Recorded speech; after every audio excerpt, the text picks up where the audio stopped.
I'm Renee Cooper, and I do marketing and branding strategy.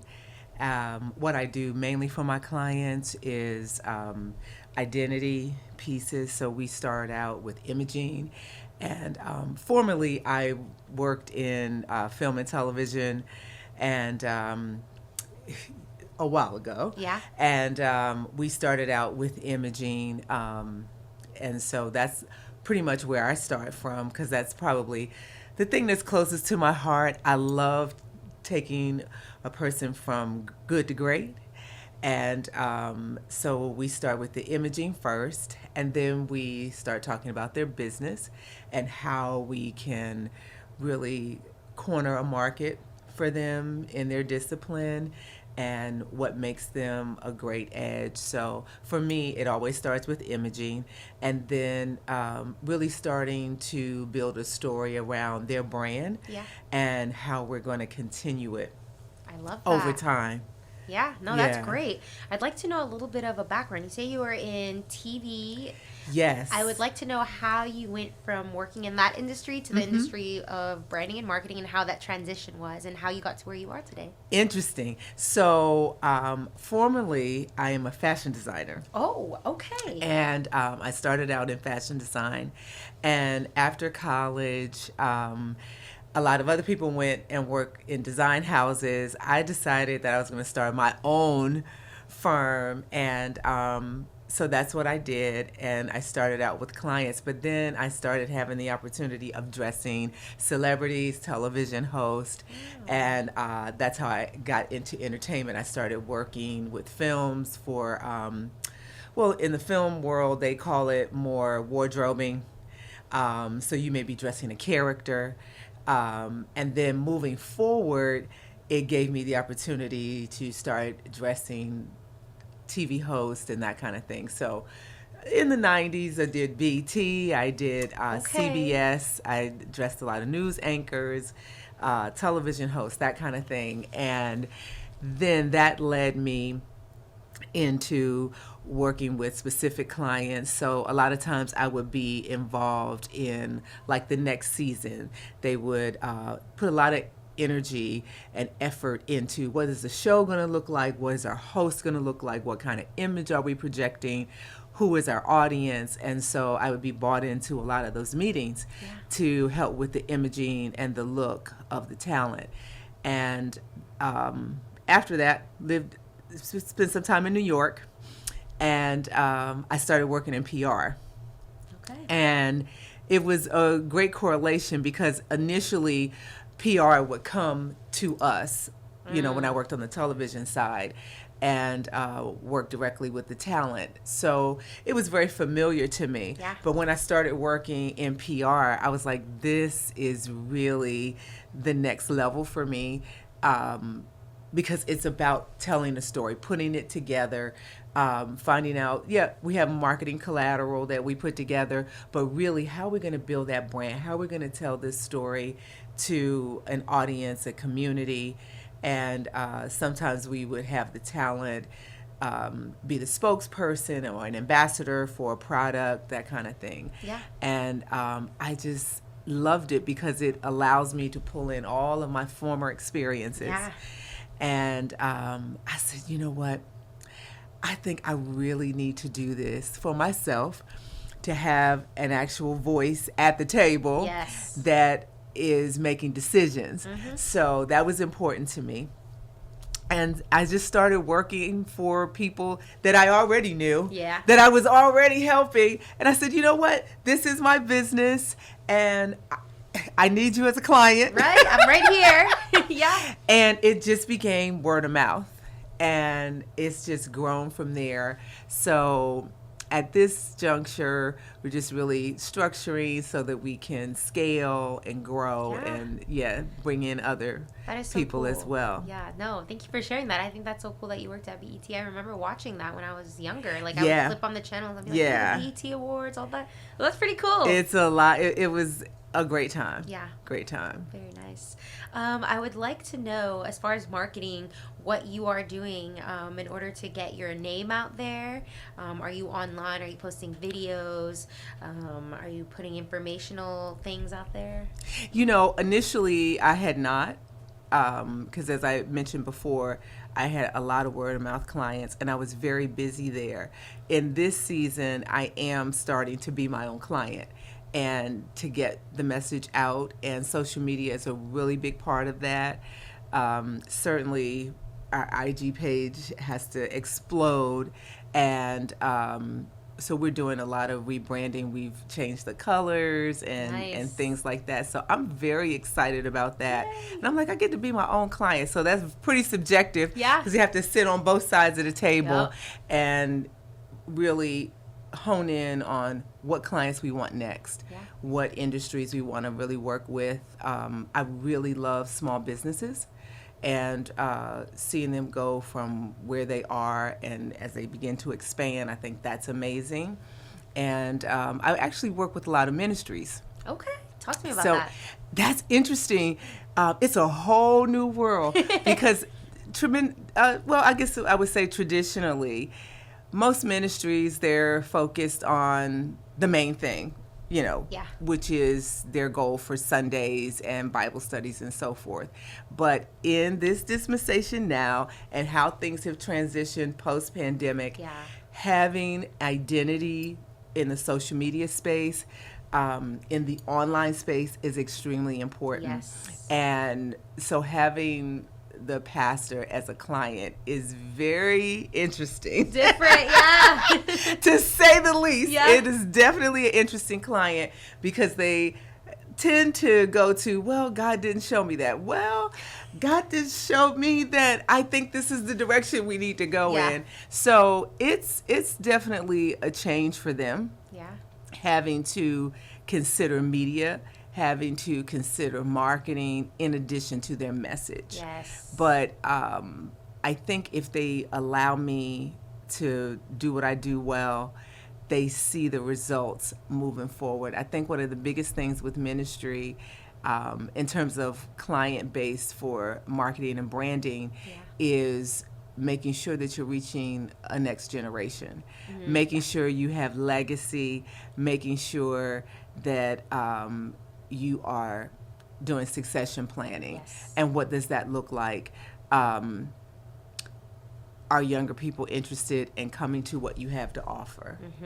And if not, are you willing to make adjustments so that they can? Yes. So it's a big challenge, Yeah. definitely. But you're like, I'm right here. I'll take it on. I'll Yeah, figure it out. I know how exactly. to do this. Yeah, right? Exactly. And give more experience. Like, that's something you weren't familiar with before, but now you're starting to know the ropes and you're like, okay, I got this. Yeah. Right? Yeah, it's very exciting. I love it. Mm-hmm. And now I would like to ask what your approach has been to marketing and branding evolved over time.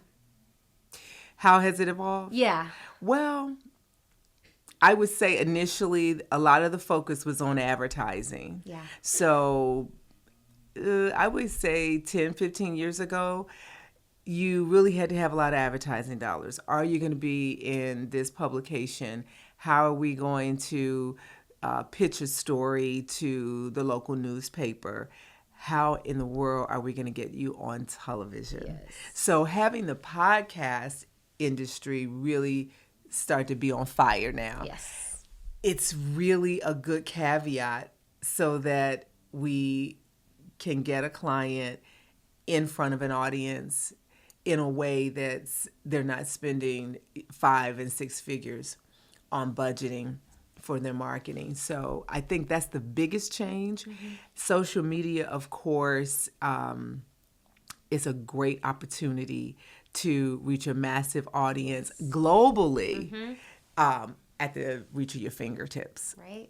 Unbelievable. So I think that's the most unprecedented thing Yeah. that is available from a marketing perspective, and moving away from too much, a lot of advertising. Yeah. Some things you just can't get around, but for the most part, you can do really well in some other spaces Yes. outside of, spending. Let's take those advertising dollars and put it into marketing or put it into your branding, that kind of thing. Yeah, no, I love it.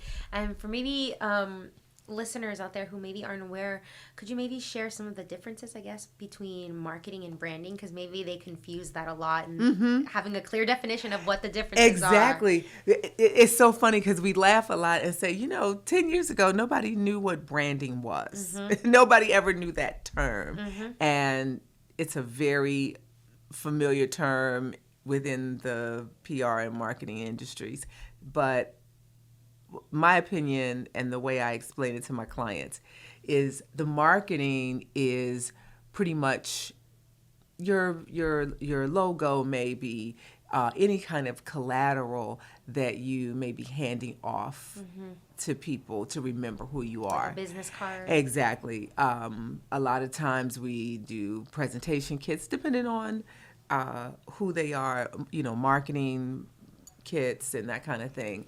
But branding, it just tells a story. It's who you are. It's how I get to know you. It's how I identify with you, and it's how you show up in your space. Yeah. And however, it's curated. Yes. But it needs to seem organic. Yes. And so when we start talking about branding, they're like, okay, I don't know. Yeah, but you have to do this now because 6 months down the road, you have to have that consistency.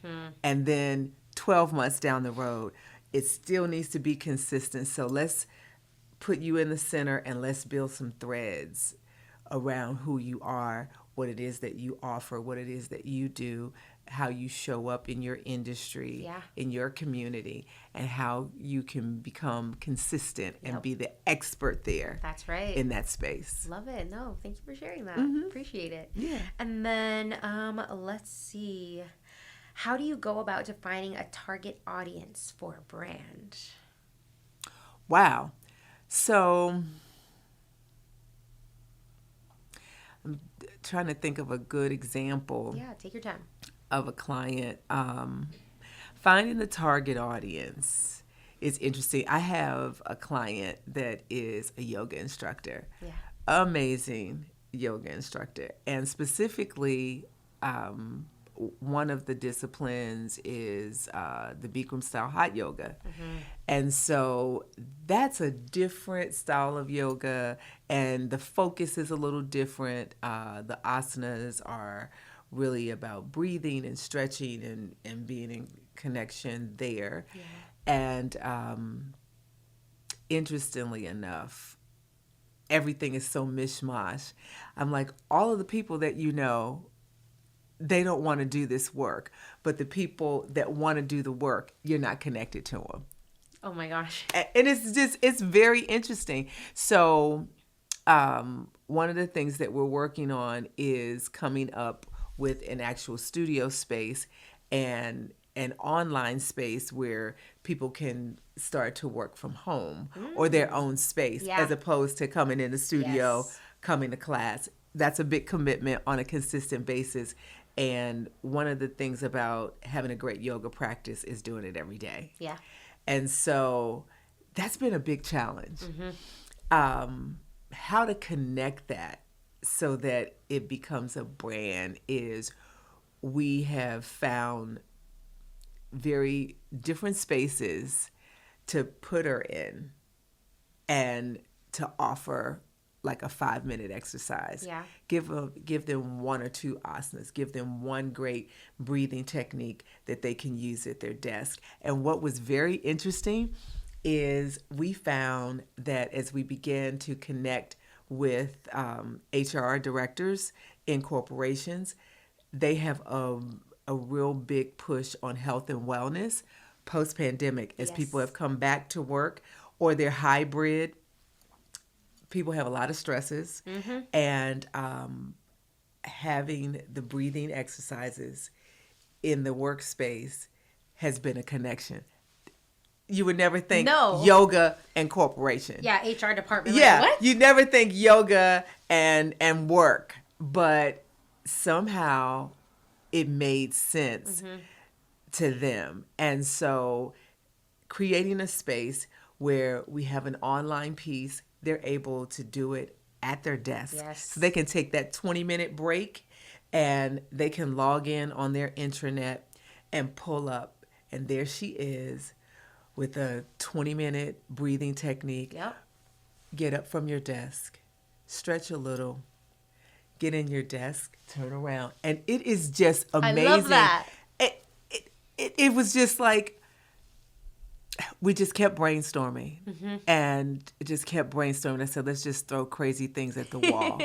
See what sticks. And the thing is that it's really a great market for her. And the checks are great. Yay. The checks are great for her because it's like you're 20 minutes, you're in front of your computer, and on her end, you know, she has a different setup, camera, some lights and that kind of thing, but she has her little makeshift studio in her own space, and she's coming on live in front of, you know, 200, 300 computers. Wow. That's a lot.